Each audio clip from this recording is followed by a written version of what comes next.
Timeline, 5000 ans d'histoire, Richard Fremder.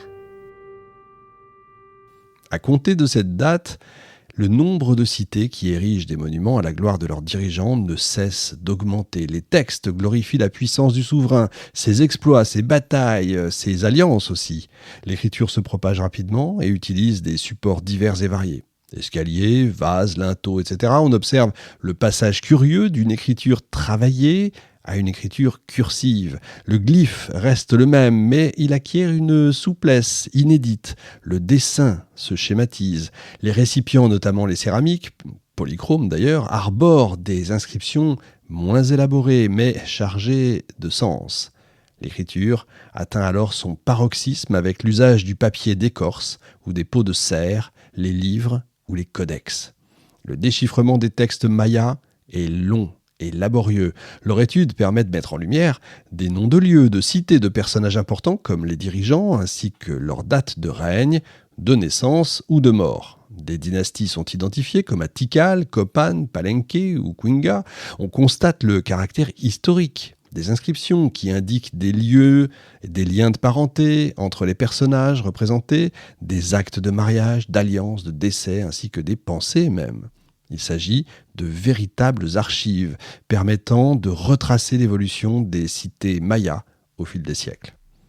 Les premiers à s'être penchés sur le déchiffrement de l'écriture maya se sont aperçus que certains glyphes avaient un caractère phonétique. On peut lire les inscriptions et prononcer les noms des souverains, même si certains signes restent intraduisibles. Alors vous allez me dire, ça ne les avance pas pour autant, parce que le territoire maya est occupé par une multitude de peuples qui possèdent chacun sa propre langue. Donc beaucoup reste à faire pour comprendre pleinement l'écriture maya. Il existe une multitude de variantes de chaque signe et leur usage ne doit rien au hasard. Il est difficile de distinguer les véritables images et les textes hiéroglyphiques. Les glyphes apparaissent sur le corps, la parure ou la coiffure des personnages. Pour simplifier leurs tâches sans toutefois nuire à l'exécution de leurs différentes activités, les prêtres chargés du temps élaborent ce qu'on appelle le compte court. Il s'agit d'un cycle de 13 fois 20 ans, donc 256 ans. Il permet des notations plus courtes, plus simples, sans perdre ni la durée, ni le caractère cyclique. Son usage devient courant au post-classique où il est utilisé dans les codex. Alors c'est quoi, vous allez me dire, les codex ? C'est fabriqué en peau de serre ou en papier d'écorce.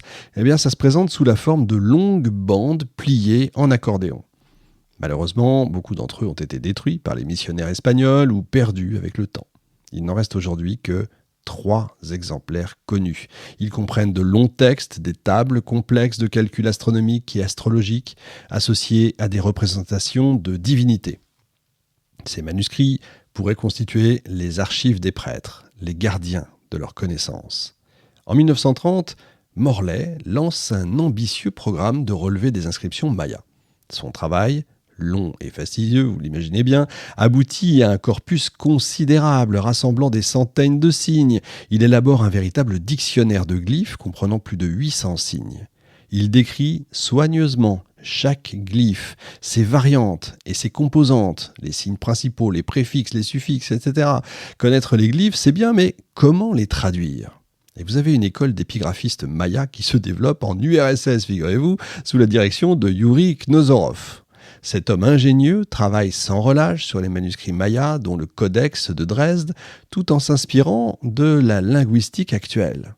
Il met comme ça en évidence le caractère phonétique de l'écriture maya et propose des transcriptions en caractère latin. Mais la guerre se joue aussi sur le terrain de l'épigraphie. Malgré les arguments solides d'épigraphistes soviétiques, Thomson rejette en bloc tous les essais de déchiffrement de Knossorov. Pourtant, il sera bien obligé de se rendre à l'évidence et d'admettre que son homologue a raison. De son côté, Tatiana Proskouriakov, historienne de l'art d'origine russe installée aux États-Unis, je ne vous donnerai son nom qu'une seule fois parce que c'est pas facile à prononcer évidemment, elle relève certaines régularités sur le site de Piedras Negras. Des groupes de 7 stèles disposées selon des schémas répétitifs. Un personnage est assis dans une niche d'où part un escalier. Cette image traduit l'accession au trône d'un dirigeant et donne même la date précise de l'avènement ainsi que les dates de naissance et de mort du souverain. Chaque image similaire correspond dont un couronnement et leur succession symbolise une dynastie. Les stèles mayas sont donc bien des archives historiques. La date traditionnelle du début de la civilisation maya est 3114 avant Jésus-Christ, tout simplement. Pourtant, à cette époque, les Mayas ne sont pas encore présents au Yucatan. Il s'agirait plutôt d'une date, on va dire, mythique, qui reste encore aujourd'hui difficile à associer à un événement précis.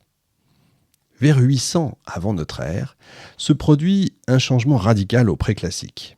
Des cités surgissent brusquement, presque de nulle part, comme Nakbe ou El Tintal, qui édifient de grands bâtiments publics pouvant atteindre 10 mètres de haut. La ville de Nakbe, connue depuis longtemps, n'a fait l'objet de fouilles que récemment. Elle révèle un autre aspect du préclassique. Le site est largement occupé dès 800 avant notre ère, mais ce n'est que vers 600, toujours avant notre ère, que les habitants élèvent de grands bâtiments publics.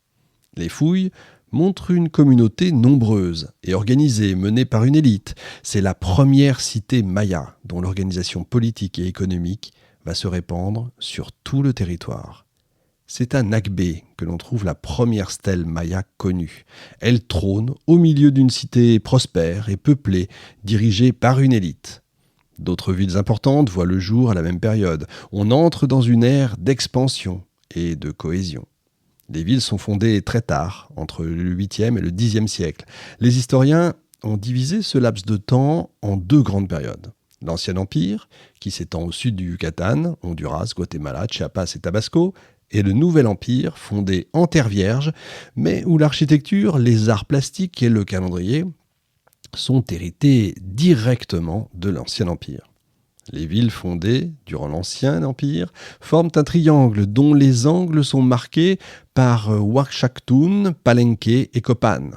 Sur les côtés ou à l'intérieur, Tikal, Naranjo et Piedras Negras. Les villes les plus récentes comme Cebal, Ixún et Flores réintègrent le triangle. Les Mayas seraient donc le seul peuple au monde qui se serait développé de l'extérieur vers l'intérieur.